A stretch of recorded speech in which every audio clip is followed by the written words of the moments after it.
And it's on you. What is up, y'all? It is the Emerald Striker Levi Spade, and you are watching or listening to the 3 Count Pod. Bad. And we'll get this thing kicked off in 3, 2, 1. Welcome, everybody, to another great edition of the 3 Count Podcast presents Now Entering. And I'm your host, Clifford Red Dog Miller, the man that leads you up that mountain called wrestling. And by now, with it being season 5, 370-something episode, I would just hope you say it with me. I am your Sherpa, because like your tribal chief, acknowledge me.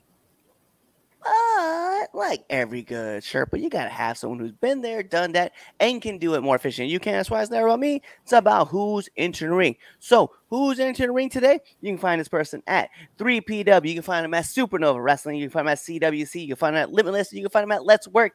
They are the Emerald Striker. It is Levi Spade. I love the energy. The energy shift, like the tone shift that cues in. It's great. I love it.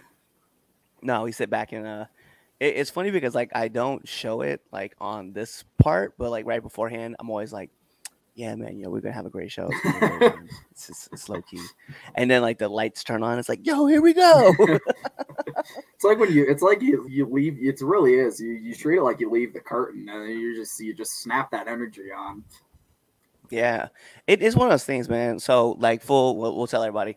We met at Supernova. We ran into a couple times now, and so now it's like we were both chatting it up, and then finally I was like, yo, I need to reach out to a bunch of wrestlers and get them brought back on the show, And I was like, yo, and I was glad that you said something, so I was like, yeah, let's go. We're gonna definitely get this started. But yeah, back to your point. It is like, so I treat the show a lot. Like I tell people that there's like different energy levels. Like when you meet me, like I'm the same dude no matter how you see me, right? It doesn't matter where I'm at, right? But if you meet me like out in public, I'm probably, a little more kind of like this, just chill out, right? On the podcast, I'm like, hey, what's up, everybody? It's me, it's Red Dog. And then if you see me out in a wrestling ring, though, hi, I'm your friendly neighborhood Red Dog. So it's like a whole different like beat.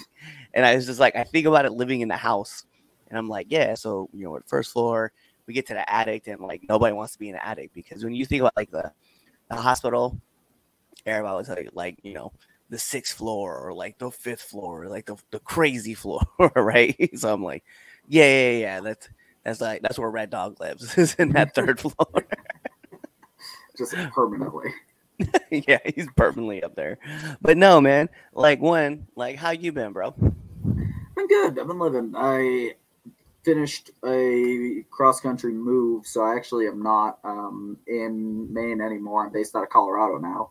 So, yeah. So, other than that, just been working, reestablishing myself out here kind of thing, because it's a long fucking distance, so it's not like I jump from Maine to Mass. That's different. There's already kind of the establishment there because it's on the East Coast, but I'm all the way like in the Midwest now, so it's very much like I have to reestablish everything that I've done in the past 3 years of being in wrestling, and now I'm like freshly I have to restart everything, but it's fun. I found a good promotion out here. I wrestled a show for them last Saturday, and then I wrestled another show for them like at the beginning of the month or the end of last month. So it's like I've had a good promotion out here that has been like graciously giving me the opportunity to establish myself in front of the fans that are watching and going to wrestling events out here. See, it's one of those things, man, that like even for me when I moved from Maryland to Massachusetts, like it was that whole reestablishing thing and like trying to figure it all out. And I'm still in the process of it, like full transparency. And it's tough though, because you're like, oh, I want to go back. Like for me, like I'll drive back down to Jersey or into Pennsylvania, down to Maryland, and I'll go work a couple shows there and then drive back. And I'm like, I wish I had just as many promotions here as I did there to like work in. But I also understand like I have to set the time aside to go out to those schools and go work with them and stuff like that. So they just get to know who I am. So they're not like, well, he says he's trained, but he could just be a whole entire miss. Yeah. And but the other part too is like you said, it's about like the toughest thing, and well, this probably the topic of today's show is like it's just networking. Like you have to like you kind of have to know like what's going on, and then like find the right people to like chat it up with, so that you can get like you can reestablish those bookings and stuff like that. Because I know for me, uh, especially in Colorado, like I mean, you have like Rocky Mountain Pro Wrestling, you have I think it's CWC, right? Colorado Wrestling. There's It's a it's funny that you're talking about networking because I wrestled for Primo's Pro Wrestling. There, I wrestled their Alpha 9 tournament, and one of the fans in the crowd was the owner and head booker of CWC, and I didn't realize that because I was so like focused and tunnel visioned on making sure that I established myself for the Primos like crowd that I didn't realize that guy was CWC's head booker. So it was like one of those situations where I went back and there was like some clips and stuff because this past weekend it was a huge wrestling weekend. There was the Alpha 9 tournament on Friday, and then CWC had a show on Saturday, and then I can't remember the name of the other promotion, but there was another bigger promotion that had a show on Sunday. So it was like a huge wrestling weekend out here. And I saw some of the CWC posts and I was like, oh my God, that guy was the head booker. And I didn't introduce myself. I didn't like, for me, I don't know how old CWC is. I haven't really looked into it yet, but for me, it feels like CWC is still like an up and coming. At least from everything that I've seen, it feels like they're still kind of like an establishment, like a building themselves up kind of thing. So it was one of those situations where I was like, hindsight's 2020 because I didn't make the connection. I didn't ask because I would have loved to have introduced myself properly to him and been like, this is me. This is my work.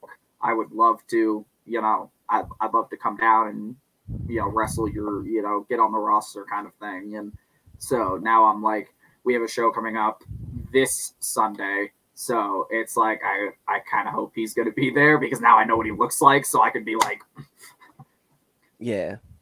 It's crazy too. Like you just never know like who you're gonna run into or who you're gonna meet, who you're gonna talk to. So you kind of like have to like be aware of like like obviously we the first things we do, we go around, we shake everybody's hands, introduce ourselves, keep that professionalism there, right? Because we ultimately want people to understand that like we're here to be professionals. That's what we do. But then you never know like who you're gonna run into and who you're gonna talk to. So it's always about making sure you keep those good connections, keep those good networks, having great conversations with people. It always matters because at the end of the day, like all else fails, right? Let's just say you go to a show and you just bomb, right? It's probably, and let's be real, it be your only time that you've ever bombed, but you bomb, right? The promoter's gonna be like, "Hey, you know what? But he was a very professional dude. It was probably just a bad night." And then they might give you an opportunity the next time around to be like, "Yo, let's see what you got. Let's see what you can bring out." And I know I've had a couple of those moments happen at different promotions, and even just recently, I was at a promotion in Jersey, Atlantic All Star Wrestling, and I they asked me, they're like, "Hey, let's bring you on a show. Let's see what you can do." And then like my theme song hit, I popped out, I had all this energy, the crowd got behind me. Then they realized I was a bad guy because I didn't want to give anybody a hand, but the crowd was like, "Yeah, Red Dog." Oh, boo. I was like, it's too late. You guys already love me. So it's funny though, but yeah, even the promoter was like, "Yeah, I did. You've never even been here before, and this crowd already liked you. Like that's crazy." I was like, "It'd be like that. It'd be like that." Yeah, it's the energy. I'm a firm believer in what you present when you walk out the curtain. The fans feel it before you even say anything, before you do anything. When you walk out and you hit that first pose or whatever it is that you do, the fans feel it. Even if you're a bad guy, but you're entertaining, you bust through the crowd, you have all this energy. Even before you say anything or do anything, the crowd's going to be like, "Yay, this guy," because it feels like they can feel the fact that you want to be. Like, even if you're the bad guy, you want to be there. You don't, you're not there just to make an easy buck because it's not an easy thing to do. It's, you're there because you want to be there. And I had the same kind of thing on Friday because that was my first. So I wrestled at like a block party thing at like I said, the beginning of this month or the end of last month, and that was technically my first match in Colorado, but that wasn't really like the Primos faithful, like the fans that show up to every show. So Friday was my first actual like Primos show, and I busted through the curtains, and I was in a 9-way scramble match, so it wasn't a like we all had our own intros. It was kind of like a rumble, everyone had the same song, and we came out within like 15 seconds of each other. So it was that exact same thing where I busted through the curtains, and all the crowd looked at me, and there was kind of a moment of silence. And then as soon as I looked at them, and I was like I let them feel the energy, the whole building popped. And it was like I got up onto the apron to wait for the rest of them to come out, and even the ref came over to me, and he was like, "That was a hell of a pop for your first ever actual show." And I was like, it's just you have to know how to present that energy. You have to know how to connect with them on any sort of level. If they're sitting on their hands, you have to make sure that that's not what's going on. And I've used that before. I'll come out, and if the match has started and nobody's doing anything, the crowd isn't into it. I've turned around and looked at him and gone, are you here to watch wrestling, or are you here to sit on your hands? Because you could have sat on your hands at home, but you're here to watch professional wrestling. Yeah. And I don't know. That's one of those things that, like, two and a half years into it, there were people that started, like vets that started saying that they were surprised with how well I was making that connections. Like, I wrestled a show against Adam Booker and Dr. Heresy, which are two big names in like the East Coast area. And full disclosure, like backstage, Heresy looked at me and he was like, "That was like wild."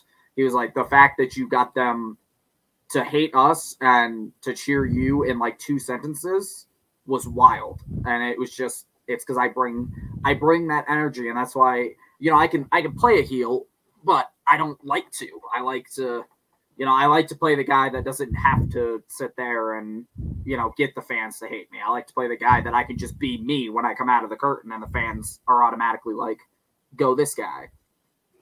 Yeah, it goes either way for me, depending especially on the promotion. Like I can kind of bounce back and forth. I love coming out regardless.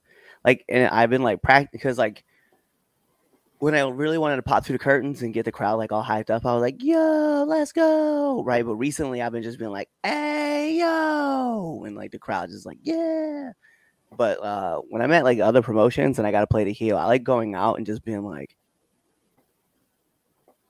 "This place sucks," like, because there's this cheap heat, but it's like it always gets people in. And you get people to boo you and stuff.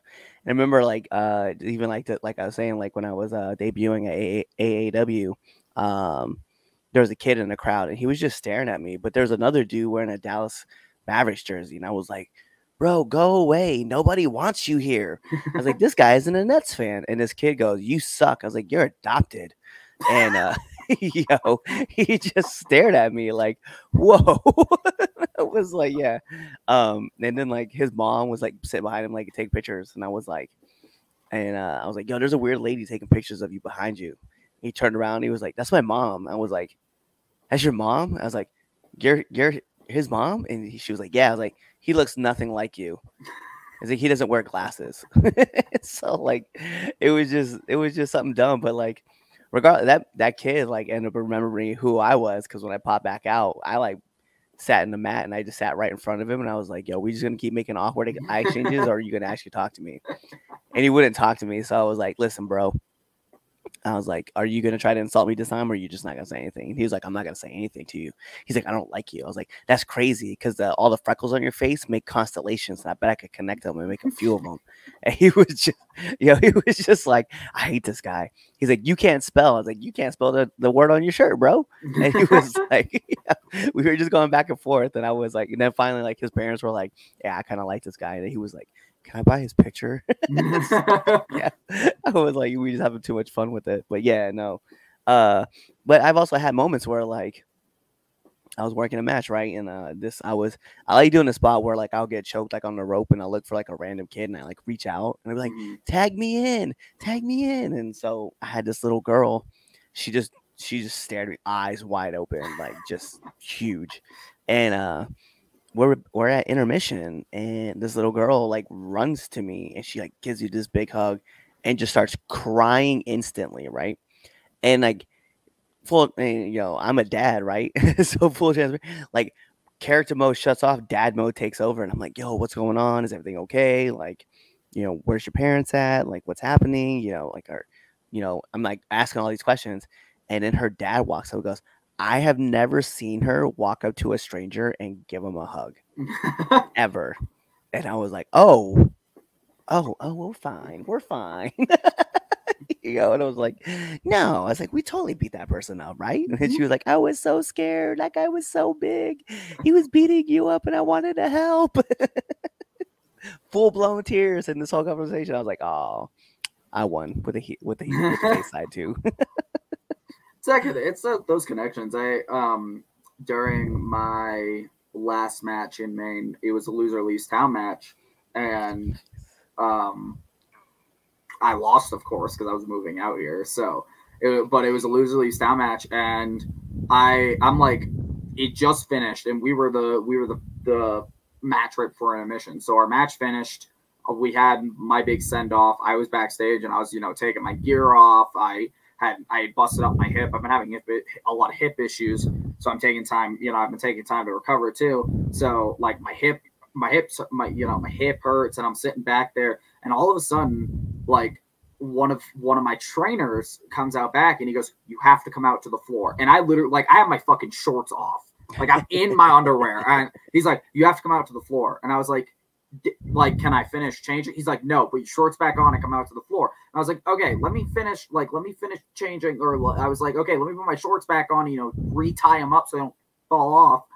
And so he goes, and I'm sitting there, and I'm fucking lacing up my shorts, and somebody else comes back, like the dude's tag partner comes, my trainer's tag partner comes back and goes, "You have to come out to the floor." And I was like, what the fuck, like, what is going on?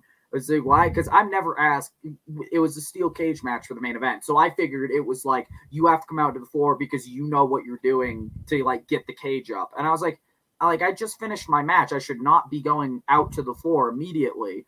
And fucking my trainer comes back, and him and his fucking tag partner are sitting there looking at me, and I was like, okay, what the fuck's going on? And they both look at me and they go, there is a kid at my merch table bawling his eyes out because you lost. And I was like, what?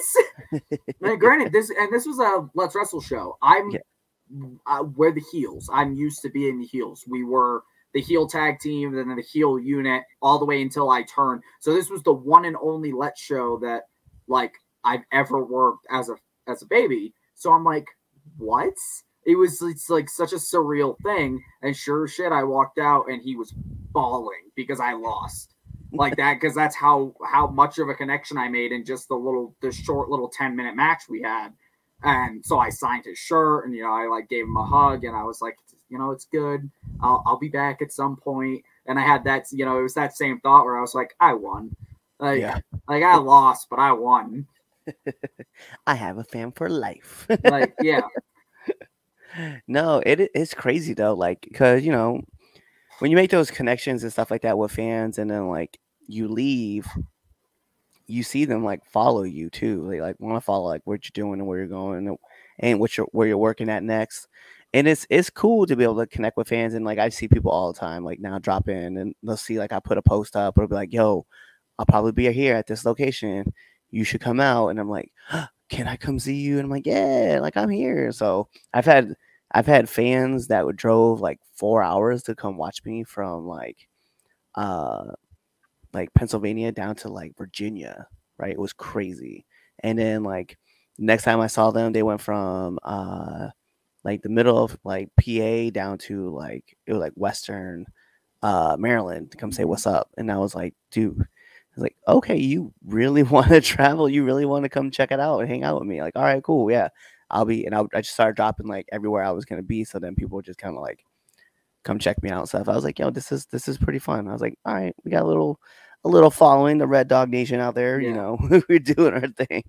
Yeah, I had I woke up on Saturday, and I was like scrolling through Facebook, looking at the posts from Friday night and stuff. and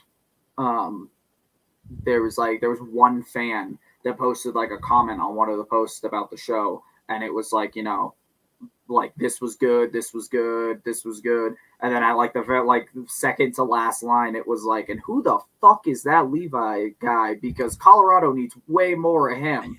And I was like I posted it on my business page, and I was like, it's wild to see the fact that, I did the 9-way scramble, and then I won it, and then we went right into my tournament match because it was a tournament night. So it was like they probably saw me for a full half an hour, because like the scramble was like, I think we went for 13 minutes or something, and then the tournament match was another like 10 minutes. So I had been out there for like 25 minutes or something, just straight, just going. And it, like, in that short span of 25 minutes, there was that one, there was probably more, but there was that one fan that actually like went out of their way and commented and was like, who the f is this guy? Because you need to make sure, like, Colorado needs way more of him. And it's wild too, because I don't wrestle the style out here. And I don't know if that's what sets me apart, but like on the East Coast, and I mean, you can dispute this, but I feel like, at least with all the places that I was wrestling at on the East Coast, there's a lot of big guys on the East Coast. Yeah. So it's a lot of like strong, like brawler style. And even like even the guys that aren't big tend to be more of like the brawler style. Out here, it's fucking all lucha. It's all luchadors. I've met more luchadors out here than I have in the 3 years that I've been in the business. And so it's wild, because I don't wrestle, like, I have some lucha style stuff that I do, but I'm a Japanese wrestling fan. I'm a British, catch as catch can kind of thing. And for my stature, I don't know if that's what set me apart, is the fact that a lot of the guys that look like me, a lot of the guys that are, my height, my weight, whatever have you, are doing lucha, flips, jumps, whatever have you. And I come out there and I'm fucking submissions, I'm striking, I'm fucking, I'm doing ankle picks, I'm wrestling my style. And then, I've got the power moves and stuff, because even though I look like me, I've got my stature, I can lift motherfuckers up. So, like, I lifted one of the guys in the tournament match and squatted him like 8 or 9 times, and he weighed like 160 something. And I was just sitting there squatting him, and the fans were like, what the fuck?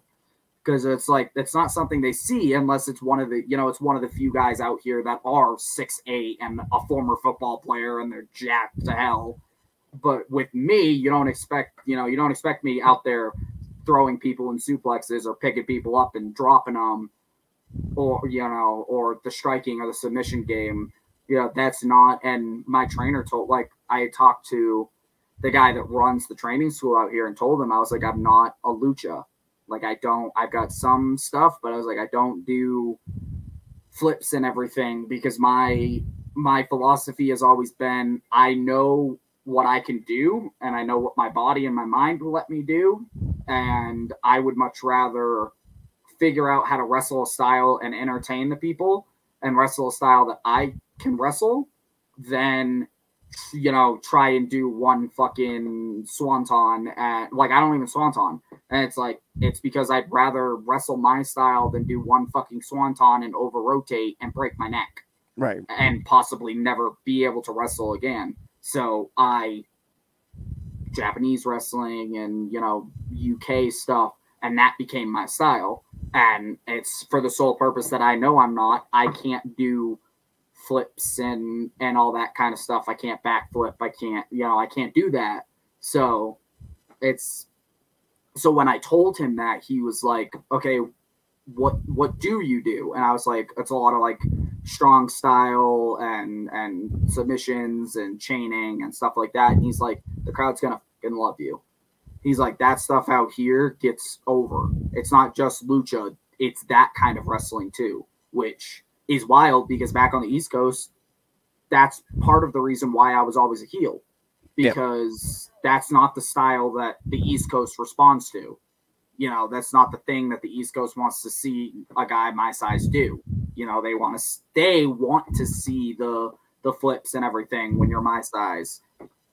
so the East Coast doesn't, wouldn't respond as well to someone like me being the good guy as they would with someone like me being the heel.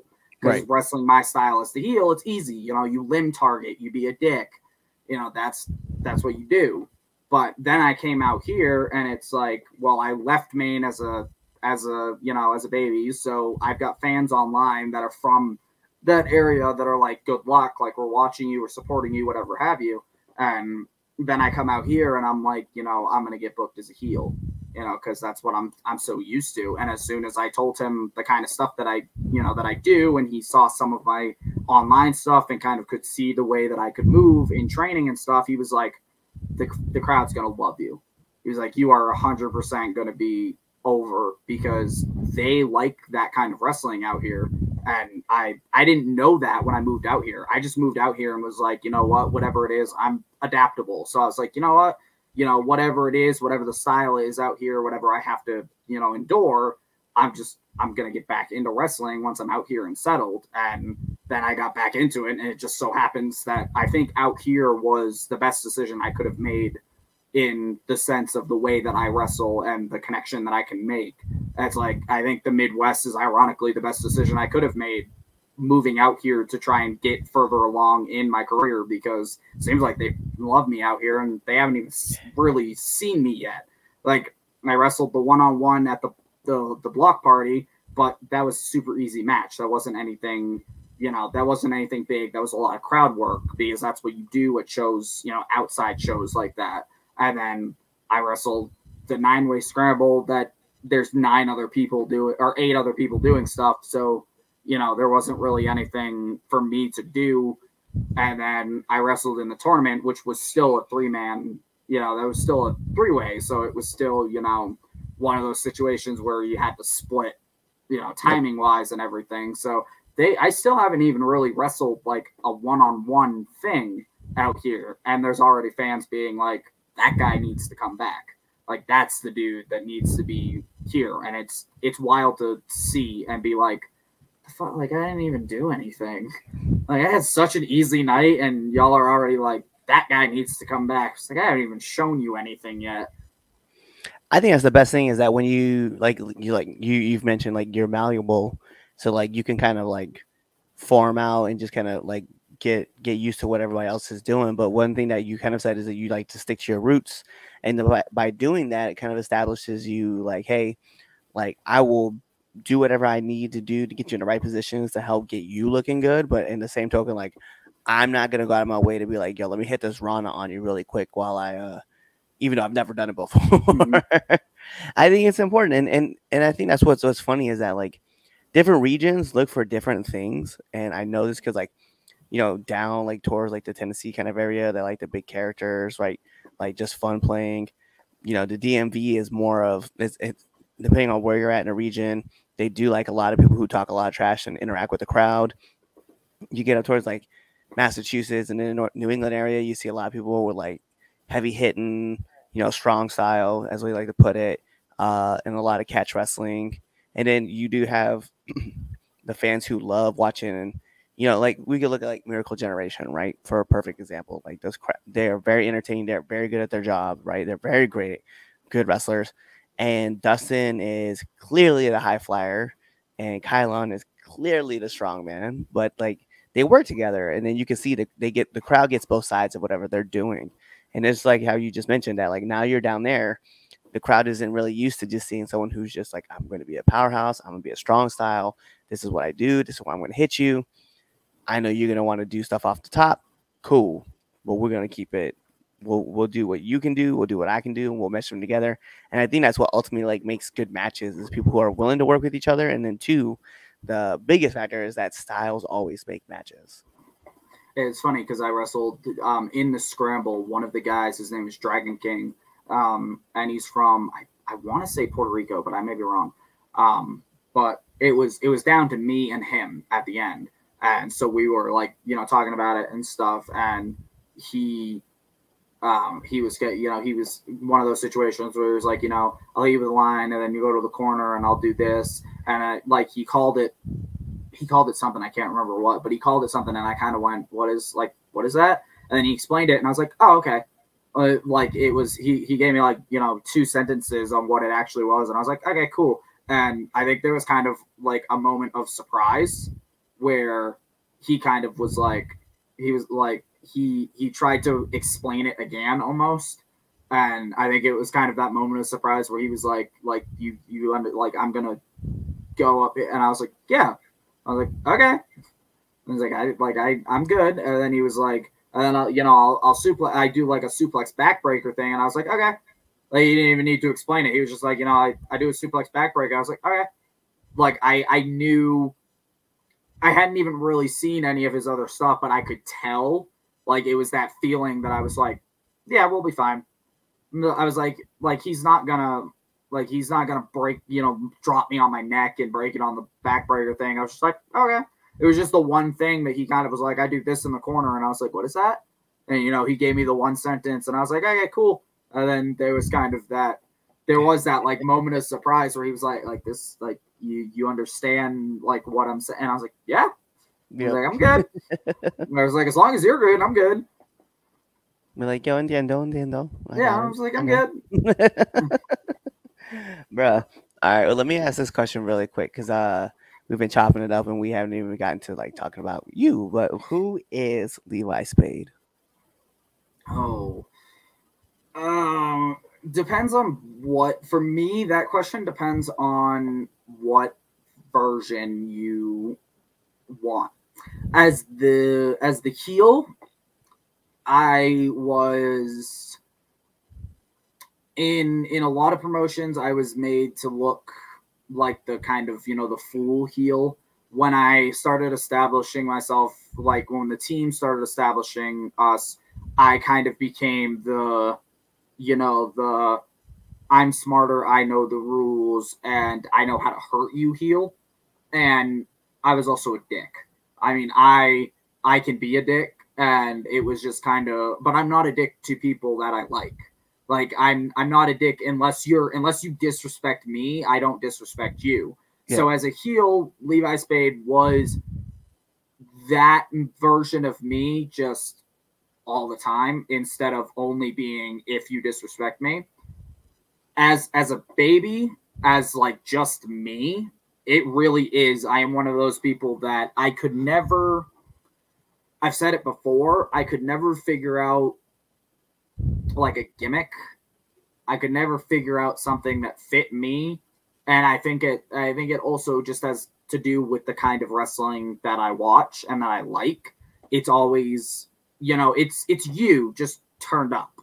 Whether it's turned up and you're more of a dick, or turned up and you're more of a, you're more of a good guy. So for me, when I turned baby in Let's before I left for my final match, like the week leading up to the match, I was like, I don't know. Like, I can't come out in my jacket. Like, I had one entrance jacket, and it was the tag team jacket. So I was like, I can't come out in that. I said, I don't have anything else. I don't want to just wear my hoodie. I was like, so what am I going to do? And it was just one of those things that I decided I went out and bought the fourth Hokage's jacket, because I'm a video game nerd. I'm an anime nerd. And as baby, I always said that if I worked baby, I was just going to be that version of me. I was going to be the version of me that, was bullied growing up, because I was into all that stuff. And so I went out and I bought the fourth Hokage jacket, and I came out, and, I had a couple fans in the front row when right before the match started. Like, I was giving my jacket to the gear guy, and they looked at me and they were like, is that I think he said, is that Naruto's or Minato's? And I was like, it's Minato's. And like, so that's who I am. I'm a nerd. I'm a video game guy. I'm a collectible guy. That's who but I also, at the same time, I also do have 8+ years of mixed martial art experience. I've done Muay Thai. I've done BJJ. I've done it from, since I was like 12 years old. And so at the same time, I can capture that, that me being a nerd, but I can also hurt you. And that's what I present. I kind of present the nerd me when I come out through the curtain before I get in the ring. Like my new entrance jacket is a green jacket with a gold dragon shield on it, and it's got the dragon logo and then my logo on the back. So it's literally like a Green Ranger hoodie because I've got all green gear now, more or less. So I kind of present that like nerd self until I get into the ring, because for me, I want to be taken seriously in every light. But if I'm playing the good guy, then I want to be taken seriously when they see what I can do. I don't want to be taken seriously when I come out through the curtain, because then to me, I'm not playing the good guy. I'm not playing the person the fan wants to connect with, because if I come out through the curtain and I'm not doing anything and I just give the fucking Brock Lesnar to the ring, then they're going to be like, well, fuck this guy. Like, he didn't high five us. He didn't do anything. So that's kind of, I play the nerd, I play myself when I come through the curtain, but as soon as I step into the ropes, I play I am trained. You can tell I am trained. You can tell I know what I'm doing, and I'm going to entertain you guys, less because I'm a nerd and more just because I can do this and make it entertaining. I like that. I like that a lot. Okay, so then let me ask this question to you. What's one of the hardest lessons you've had to learn being in the business? That's tough. There's a few. I think, and I think this is one that if you ask anybody starting out, it's probably the hardest, in my opinion, thing to learn. You can learn the roles, you can learn the bumps, you can learn the moves, you can learn the chain wrestling, you can learn whatever it is that you're trying to learn. You can learn you can learn your character or make your character up, whatever. You can do all of that, but it's timing. It's remembering that it's not a fight per se. It's a fight, but it's also a story. And if you have too much of the fight aspect and not enough of the story aspect, fans don't give a shit.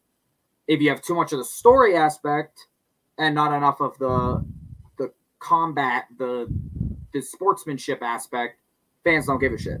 Right. So it's that middle ground. It's figuring out how to balance everything in between the ropes to make sure that the fans stay invested for the whole match, because you don't want to lose the fans a quarter of the way into your match and you still have another 7 minutes to go, and then it becomes the fans are sitting on their hands because they don't care.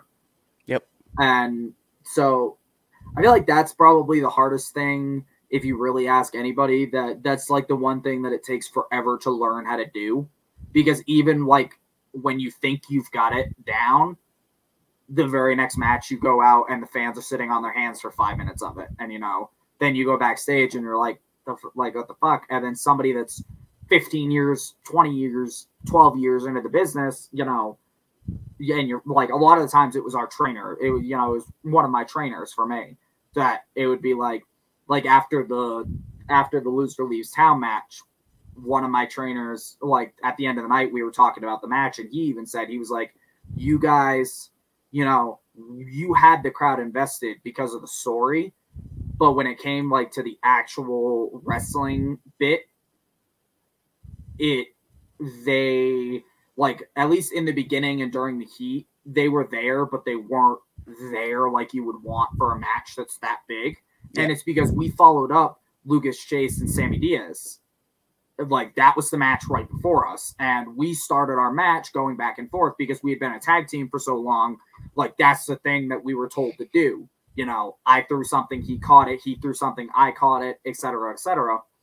Because, the story was that we knew each other, but they had just watched Sammy Diaz and Lucas Chase absolutely tear the house down for 10 minutes before us.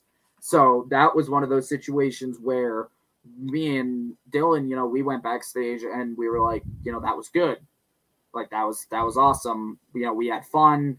The fans were into it. Like, to us, it seemed like the fans were into it the whole time.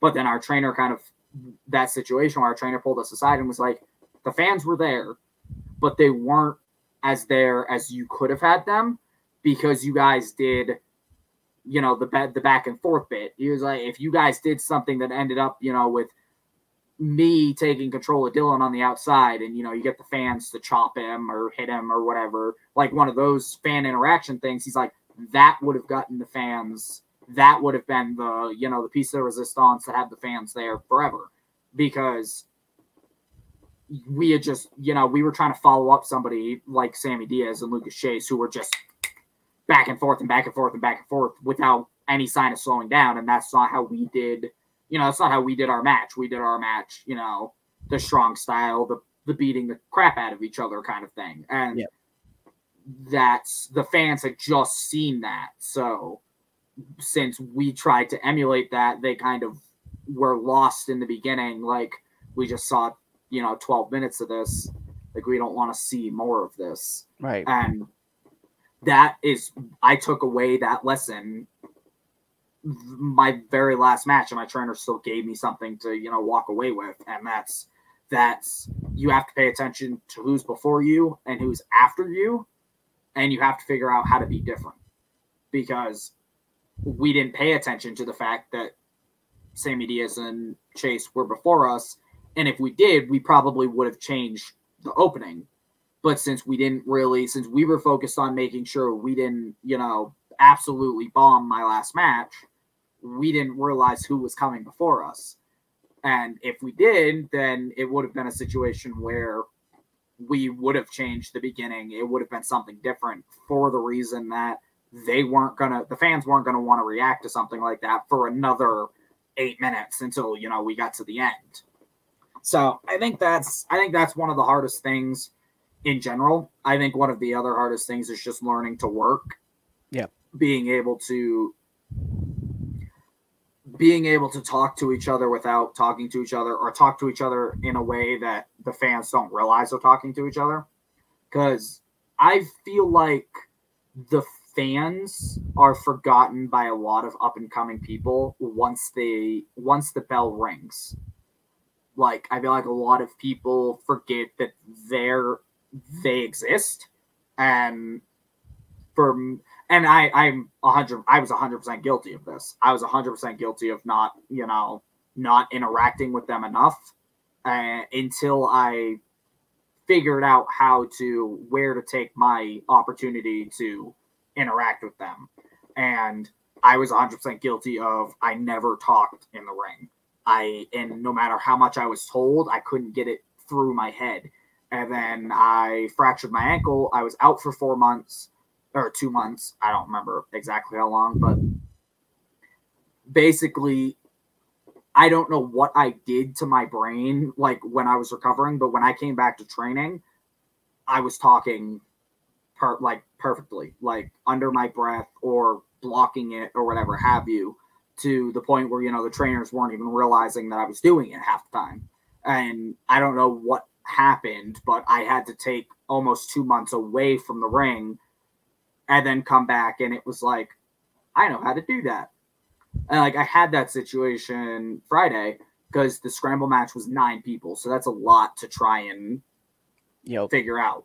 And because of that, I never got with the other 2 guys in the tournament match. And I won the scramble. All the other tournament guys came out. We took a picture in the ring, and then the 2 guys that were in my match stayed in the ring, and we started. So I was left in the ring with those 2 guys, and all I knew was I was getting super kicked to start the match. They were both raising my hand, and then they were super kicking me. Right. That's all I knew. I didn't know the finish. I didn't know what they had planned. That's it. And we wrestled for, like I said, I think another 12 minutes or something. And we talked, I think between the 3, I don't know how much they talked, but when it came to me, I talked 3 times. And they both are only, I think, a little over a year into the business, or 2 years into the business. One of the guys that was in our match, that was his 3rd match ever. And we wrestled a 12-minute match with little to no communication, and nobody could tell that at any point in time anybody was lost. Like, And I'm super proud of that. I'm proud of that for the reason that speaks volumes to not only those two guys, but I don't toot my own horn all that much, but I feel like it speaks volumes to me as a worker, because I was able to keep the fans entertained and stay involved and whatever have you without knowing anything that was going on. And when I went backstage and I was like, I didn't call shit during that match. Like, I had no fucking idea what was going on. And even the booker, like, I was talking to the booker about it, and even he was like, I had no idea. He was like, I couldn't even tell that you guys didn't know what was going on. And I was like, that means that the three of us that were in that ring did our job. That means that, with very little communication and not knowing each other. I mean, the other two knew each other, but me being brand new, nobody knew what I was doing. Like, all they had to go off of was the stuff that I had done in the scramble match. So it was kind of that situation where we barely talked and we made it through it, and it was super entertaining. And I don't think it was the best of the 4 other tournament matches that happened, but I also don't think we got left in the dust, Right. I don't think the fans, would never go back and rewatch that match. I've gone back and rewatched that match a few times, actually. And for the sole reason that I'm like I'm breaking stuff down because that's what I do. But at the same time, I'm like, you can't fucking tell that we got lost. Like, you can't see. And we didn't fucking know each other. And somehow we still, we did it. And I think it speaks volumes to the training out here, too. The fact that people that are training out here can do that with somebody who's not brand new, but somebody who's brand new in the sense that they have no idea what I do, what my style is, anything like that. And we were still able to wrestle it more or less perfectly, more or less without a hitch. But tangent aside, my workaround for that was when I was talking to the promoter about it and about the fact that I hadn't called anything except inside the ring. He had made the comment that that's what the old timers call working. That's the, you see you out there kind of thing. And I was like, yep. I was taught to do that. And it's because that's, a core part of our business that I don't think a lot of people really make the connection of. One second.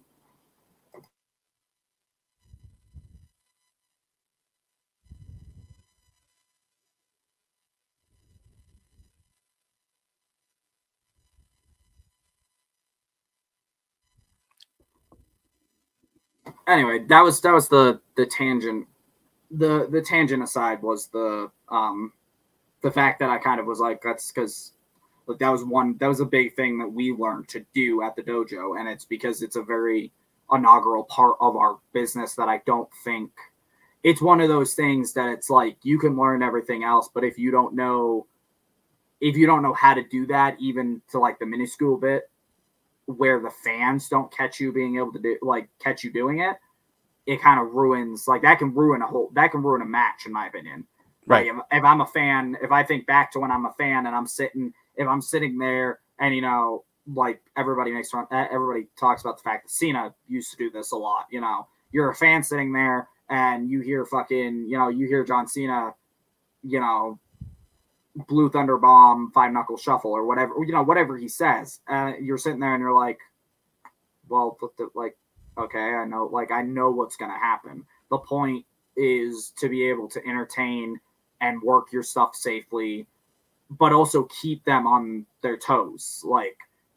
Especially in modern day wrestling, because wrestling fans are way smarter with access to the internet. It's way more difficult to be able to do that because all the fans are sitting there going, staring. They're watching you. And it's because with access to the internet and YouTube and everything, modern day fans are way smarter. So you have to learn to be able to roll with the punches. My trainer loves to say that. You have to be able to, learn to roll with the punches, because if you can't, the fans are going to know. The fans are going to know before you even know. And if you're at that point where the fans can tell that there's an issue before you even know there's an issue, you need to take a step back. At least for me, that tells me you need to take a step back and like do more, whether it's training or watching or whatever it is. Because that's like, you have to know how to do that. And you have to know how to do it in the sense that the fan's not going to be able to catch you. And so I feel like that, and, you know, remembering that the fans are there are two of the hardest things that there are a lot of people that still don't understand, even if they're like, you know, it's pounded into them every time they walk backstage. It's like, what, you know, the bell rang and you became a robot. Like, that's not the point. The point is you're supposed to be entertaining. And like I said, we were totally guilty of this. We were guilty of this for a long time. It's why we got stuck. It's like why we got put with a manager, because we were not socially awkward, but we weren't like ready to be able to interact with the fans when we had those moments. Right. And I mean, I am sometimes I'm an introverted person. I am a socially awkward person, but if I'm at a wrestling event, that side of me completely shuts off, because I've been doing it for so long at this point that I've worked my brain to shut that side down. And it's because I finally figured out that you can't, you know, be entertaining. You can't want the fans to buy your stuff or watch you or support you or whatever, or hate you if you're a heel. You know, you can't have that if you're not willing to, you know, yell at that one fan or, you know, shake hands with that other fan. If, you know, like you were just talking earlier about the, you know, the kid that you were going back and forth with. If you're not willing to do that kind of thing, if you're not willing to, you know, be that heel that's, you know, picks the one fan out or picks the whole row of fans out, and it's like, you know, you suck and you suck and you suck and whatever have you, then they're not going to be invested in you. Like, you have to give them a reason to be invested in you. And I think on the sense of what I was talking about earlier, in the sense of why I was so surprised that, like, there are already fans that are like, he needs to come back. He needs to be here. And I think it's for that reason that they only really had, I didn't do a whole lot in the scramble. And then there was the tournament match. So for me, it took me almost all week to kind of wrap my brain around the fact that I was able to, in that short amount of time, well, I mean, it wasn't short. I went for like 30 minutes, but in the short amount of time where I was actually in the ring doing stuff, I was able to show the fans that, like, my compassion, my love, my, you know, want to be there, like I was saying earlier. And it translated enough that they were like, you know, he needs to come back because he was entertaining. And there are already fans that are like, you know, invested in, you know, they want to invest in Levi Spade because in that little, you know, that little bit of the night, I was able to give them enough where they're like, you know, we could see ourselves investing in this guy because he was entertaining, because he could, you know, he put himself through hell. You know, he did all these, you know, I was doing dives and all kinds of shit. Well, you know, all kinds of shit like that. And the fans saw that. And I think it's, for me at least, especially when I'm a good guy, for me, it's really, I try and translate my love for this business. You put the nerd stuff aside, you put the mixed martial arts aside, you put the moves aside, whatever have you. I go through the curtain and I want to translate my love for the business. And as a heel, it's a little harder, but as a baby, it's the easiest thing in the world. It's the easiest thing in the world to go out there and translate how much I love doing what I do. And I think I even posted it on my Facebook that I was like, I forgot how much I missed it, because I came out here in February. So my last match was in January, I believe, or it was like the beginning of February. I can't remember exactly, but I didn't start wrestling again until May. which was the block party, or the end of March, whatever it was. So it had been like 2 months or something since I had been in front of a live crowd. And then the block party was fun, don't get me wrong, but like I said, it wasn't really a proper show. So this past Friday was like a proper show. So it was one of those situations where I could come through the curtain and, you know, it was a crowd of people sitting there. So it was like a proper show, and it hit different, which is weird because the block party was fun, but Friday just hit different, and it reminded me how much I really do love like pro wrestling and how much I missed being like at a venue in front of a crowd like that. Because my thing is it doesn't need to be 800 people, 900 people. You know, yes, that's what we all want to do. Of course, we all want to, the bigger the crowd, that's what you're aiming for. That's, you know, the moving up. My biggest show, I wrestled at Fenway Park, and that was well over 300 people that was there. But that was 300, like, that was maybe 170 worth actual wrestling fans, because that was also during like a festival thing that was going on. So for me, yes, I want to wrestle in front of larger and larger crowds, but if there are larger and larger crowds that aren't wrestling fans, or there are larger and larger crowds that, you know, are only a fan of one guy on the roster and are going to boo everybody else because they don't care, or are just going to sit there on their hands because they don't care until that one guy comes out, I don't want to wrestle that show. You know, there was at least 100 people, you know, at the show on Friday, which for me, that's a pretty small crowd. You know, Let's was drawing 150 to 200 people at least. So for me, that's like kind of a small crowd, but I didn't look at it as a downgrade. I looked at it as it was like the perfect crowd for me to reestablish myself, because it was the crowd of the Primos faithful. It was a crowd full of true wrestling fans that were there for wrestling. And so for me, that's what I want out of crowds. I don't need 700 people that aren't wrestling fans. 700 people that are just going to sit there on their hands no matter what you do.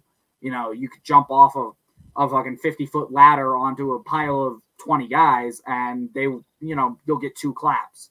That's not what I want. I'll take a venue of 100 devoted, true wrestling fans that are going to keep, like, they kept the energy up all night. And, you know, we opened with a banger, we closed with a banger, and they were up all night without end. And it's because they truly love it as much as all of us do. Like, all of us, I've said it from the beginning. I hate the notion that if you're in the business, you shouldn't be a fan. Like, if you're in the business, you shouldn't fanboy. You shouldn't ask for pictures. You shouldn't do whatever. I hate that notion, because to me, we are the biggest fans of them all. To me, if I wasn't a wrestling fan, I wouldn't be here. Right.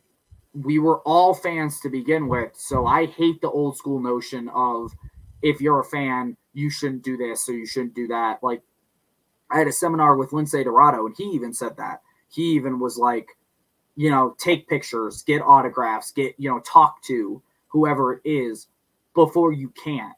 You know, I've had the pleasure, I've met, you know, Lindsay Dorado, Matt Taven, I met Ricky Morton and his son. You know, I am a fan. Yes, I'm in the industry, and I am a different kind of fan now, and I think you could probably relate to this. You kind of you're still a fan, but you look at it way differently than regular fans do. And even when you try and I've tried to go to events and been like, you know what, I'm watching as a fan, like, I'm shutting off, I'm going back to how I used to be. Even if you try and do that, you still are like, it doesn't work. You still find it. Yeah, you still see it. Yeah, you physically changed your brain. You've chemically changed the way, you know, you see things. But when it comes to, like, meeting people and stuff like that, I don't care. Like, I don't care if I'm looked at as a mark or whatever have you. If I'm a fan of whoever it is, I'm going to be a fan. I'm going to want a picture. I'm going to want to talk to them. I mean, granted, I picked Ricky Morton's brain about tag team stuff because we were struggling as a tag team. And, it was one of those situations where he was there. And I went downstairs to the locker room and was like, hey, can I talk to you? But that was still me being a fan. That was just me being a fan in the sense of, this guy knows what's up. Like, this guy's done it.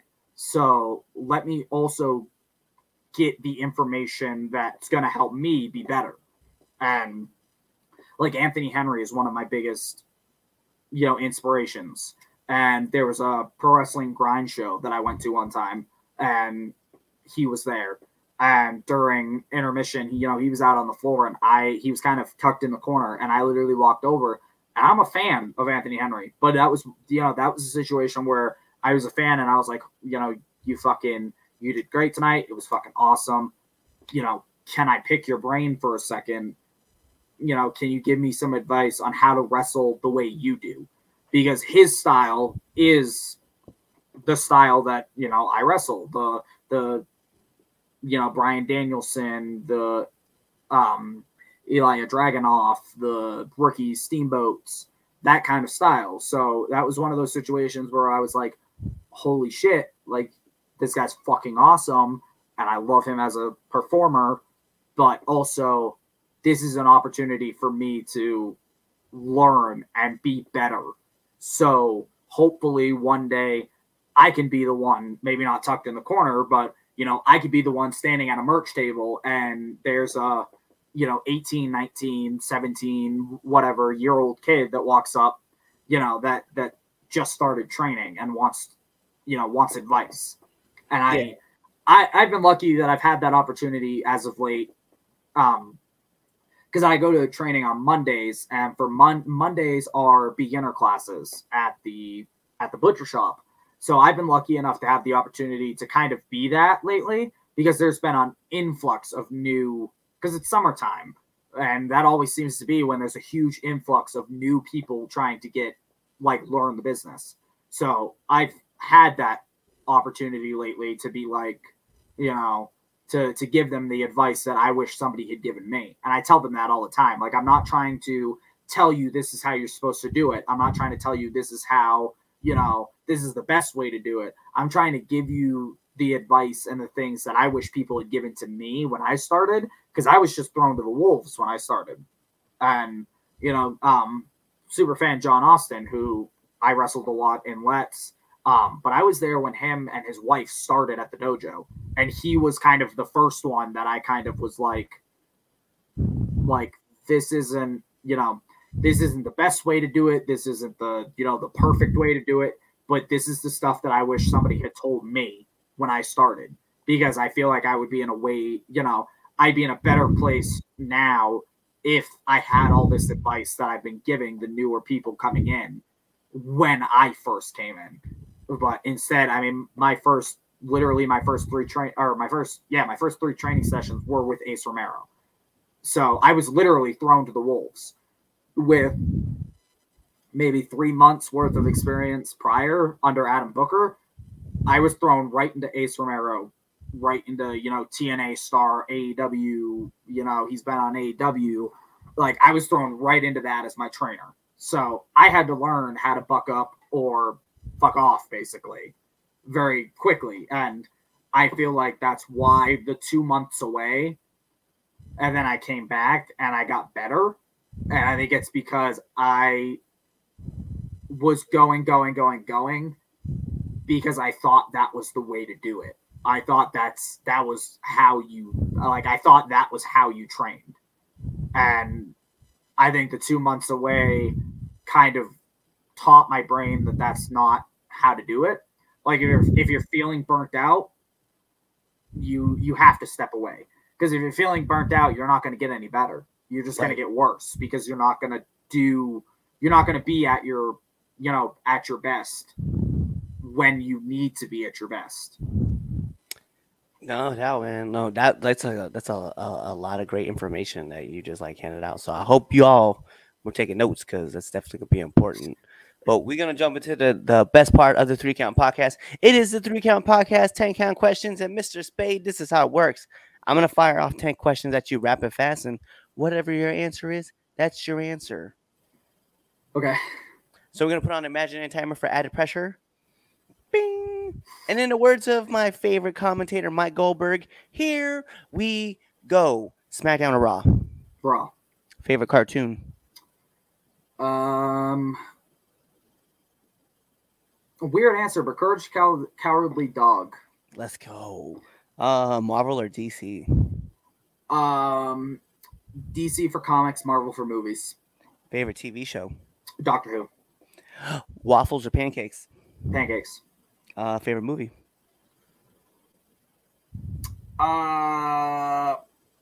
Probably Hamilton if you count it as a movie.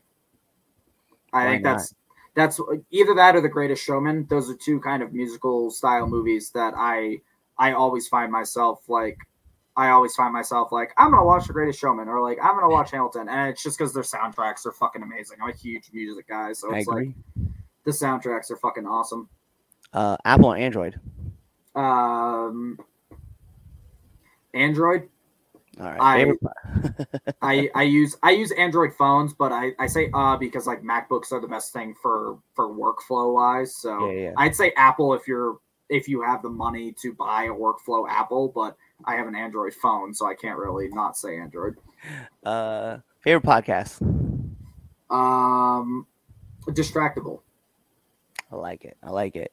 Nominate one person that you want to see on this podcast. Well, I mean, I gotta go with Big Cat.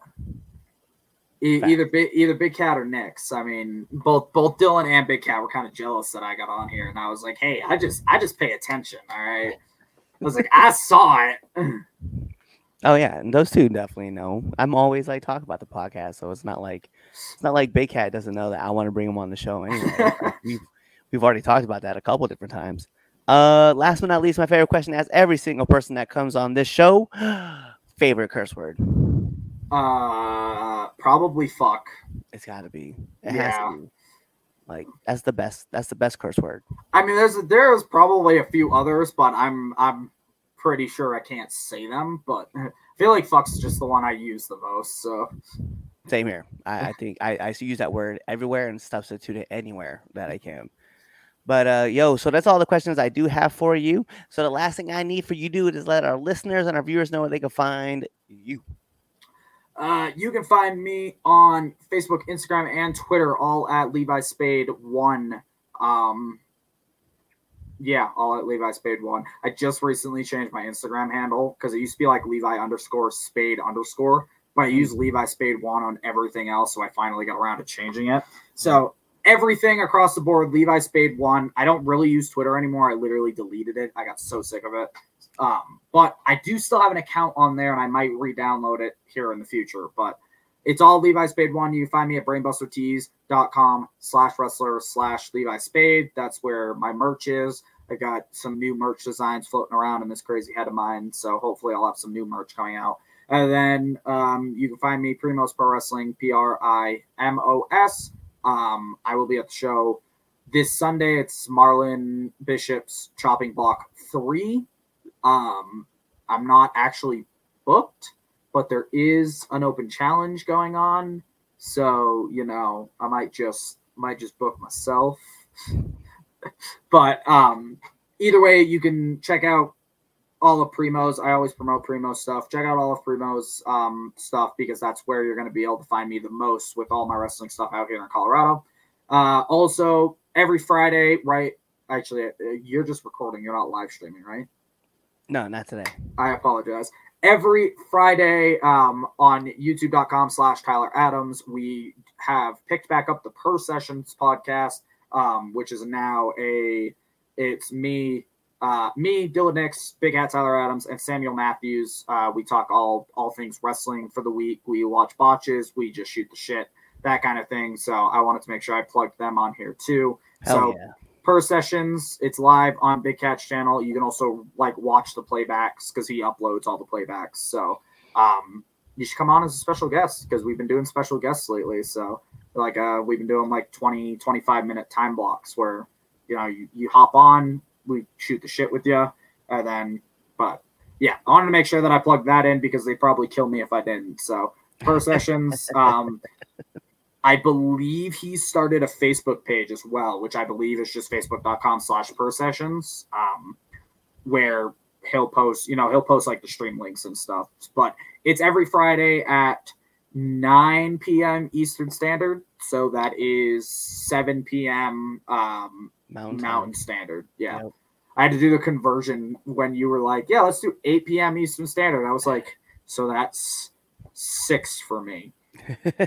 Yeah, I'm still getting there. It sucks because like my VR headset, my Xbox, like some of my stuff is still hasn't like auto updated itself, so it's still set for Eastern Standard Time. Yep. So every so often I open it and my Xbox says it's like 9:11 right now, and I'm like, what? Like I did not lose 2 hours. No, I hear you because this show we have all of our people that come on. So myself and Chaz are on the East Coast. Lou is on Central Time and Damien is on Mountain Time. So when we have to talk about the show, we have to talk about it in 3 different time zones because it's like, yeah, we have everybody around. So yeah. No, I definitely can relate and understand. But he gave you all of his handles. He told you where you can find him. He even gave you the link to his own podcast. So what we got to do next is what every wrestler loves to do. Take it home. Because this is the 3 Count Podcast Possessed Now Into Ring, and I'm your host, Clifford Red Dog Miller, the man that leads you up that mountain called wrestling. And like I said, it's never about me. It's about who's into ring. So who's into ring? You see him right there. The Emerald Striker himself, Levi Spade. And you know what to do. Tune into the next episode and be there.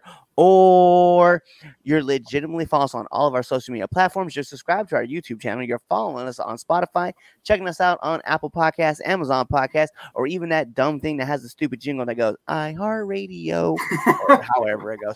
You're following us. You're telling your parents about us. You're telling your brothers and sisters about us. You're telling your cousins about us, your aunties, your uncles, your grandmother, your grandfather, your great-grandmothers, your great-grandfathers, your best friends, even your enemies, because we love haters too. Pick up our merch on prowrestlingtees.com/the3countpod, or check us out on foryourwear.com. Check out all of the merch that you can get there. And you're doing all that stuff, or you're really just kind of waiting for this episode to end, waiting for the outro, and then you're choosing another episode to listen to. Kawaii.